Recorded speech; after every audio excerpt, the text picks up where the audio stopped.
Yun, sa magandang araw mga idol. At pasensya na po kayo, ang tagal nating nakabalik. Ano po, bago magreaksyon sapagkat sobrang busy po tayo. And then, nasira din yung ating computer, buti na ayos na. Well, sa araw na ito, sana po ay samahan nyo muli ako sa ating mga reaction video. Una, bigyan natin ng reaksyon itong pagbabalik ni Kuya Bong. Nakita na nga po natin na nakabalik na. Ang isa po sa ating malaking katanungan, ngayon pong nagbalik na si Kuya Bong, matatapos na po ba ang lahat ng mga hidwaan ng magkabilang kampo? Kasi kung ating pong titingnan, ito po ang naging ugat.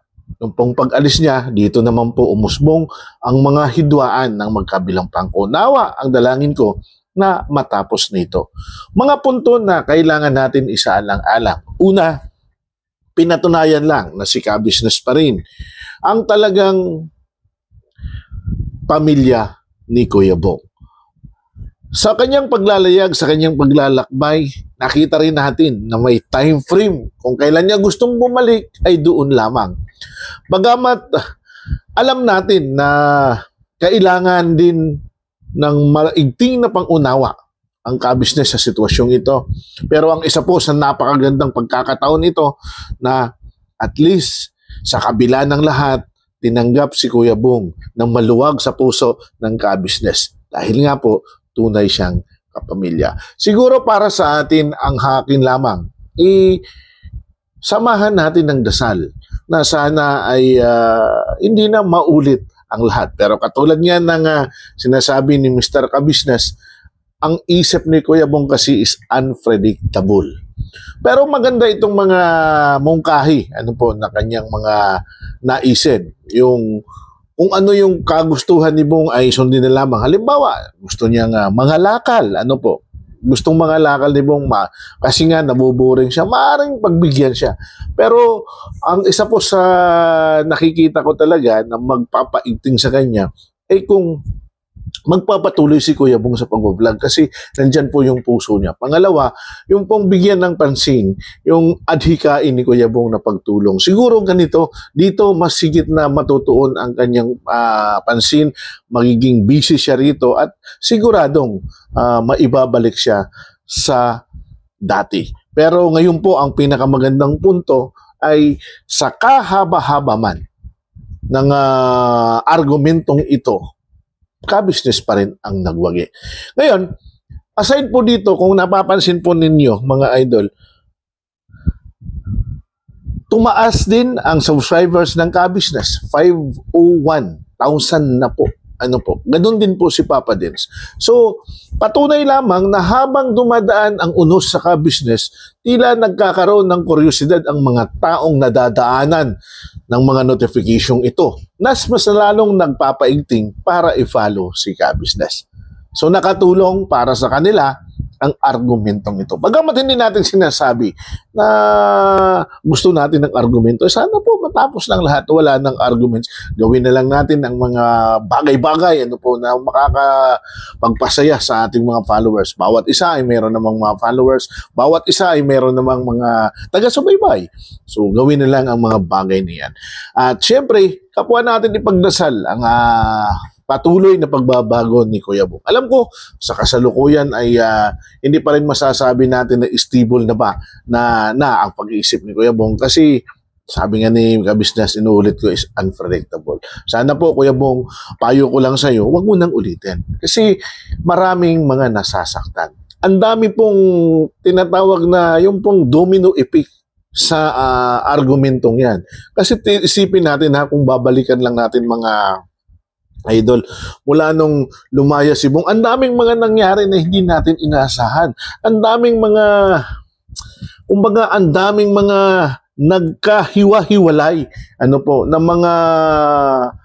mga kaisipan, mga kamalayan ng bawat mga followers. Talagang nalito, Kasi dito din naman nag-umpisa yung mga argumento. Pero at least kahit paano, sa bandang dulo, nakita natin si ka-business pa rin ang nagwagi. Excuse me po. So, congratulations ka-business. Congratulations Papa Dins. Mga idol, aasahan nyo po na mula po sa araw na ito ay magpapatuloy tayo po sa ating mga panibagong mga reaksyon. Sana naman, Kuya Bong, sana naman ay mahalin mo ang iyong sarili. Mahalin mo ang iyong sarili kasi pag nagkasakit ka, walang ibang tutulong sa iyo kundi ang ka-business. Walang ibang tutulong sa iyo ang ka-business. Ang kaya nga lang, masirap kung saka ka pupunta, saka ka lalapit na may sakit ka na, di ba? Pero ngayon, at least, congratulations kasi naging tama ang iyong hakbang sa pagbalik mo sa ka-business dahil sila at sila lang talaga ang tunay mong pamilya na magmamahal ng totoo sa iyo. At pangalawa, at least kahit papano, ang mga taong naniniwala sa iyo, yung mga nagmamahal sa iyo, ay naging masaya. Sobrang lungkot, Kuya Bong, alam mo ba? Sobrang lungkot ang mga tao nung nawala ka.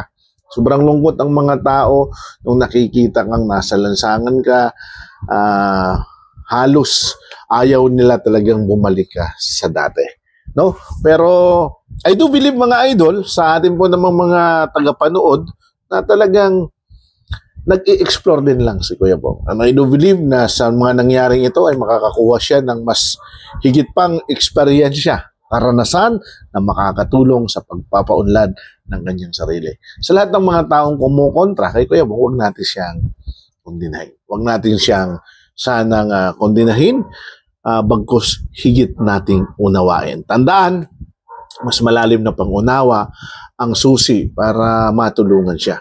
Kung minsan nagkakamali ang tao, nandyan yan. Alam nyo po, ang mga taong buo nga ang kaisipan, mataas ang kamalayan, nagkakaroon pa ng pagkakataong magkamali. Ano pa kaya ang isang katulad ni Kuya Bong na alam naman natin ang kanyang kahinaan, ang kanyang problema, at ang kanyang mga pinagdadaanan. Kaparte sa kanyang paglalakbay sa kanyang buhay ay ang kanyang karanasan, eksperyensya ng mga nakaraan. Pero congratulations at bumalik ka na sa ka-business house. So sana, siguro ang mapapayo ko lang, unsolicited advice para po sa kay Mr. Ka-business is ipagtuunan ng pansin yung kanyang mga hilig, yung kanyang mga gusto, yung pagbablog. No? Kailangan na ipursige yun. Andyan naman si Stong. Ibalik yung dating banding nila ni Stong kasi nakikita natin. And then, siguro bigyan ng pagkakataon na tumulong din siya. Magkaroon siya ng pagkakataon na siya mismo ay naglala ng pagtulong. Kasi mas lalong tumataas ang kanyang, kumbaga, level ng pangunawa ng kanyang sarili kapag tumutulong din siya sa kapwa. Mga idol, sana po patuloy pa rin po ninyo akong suportahan. Pasensya na po at nawala tayo sa reaksyon, pero asahan nyo po na mula po ngayon, araw-araw, ay magbibigay na rin po tayo ng mga reaksyon video. Sa muli po mga idol, ako po si Taong Gala. Suportahan po natin ang Ka-Business Official, Ka-Business Family, Papa Dens, si Mrs. Ka-Business.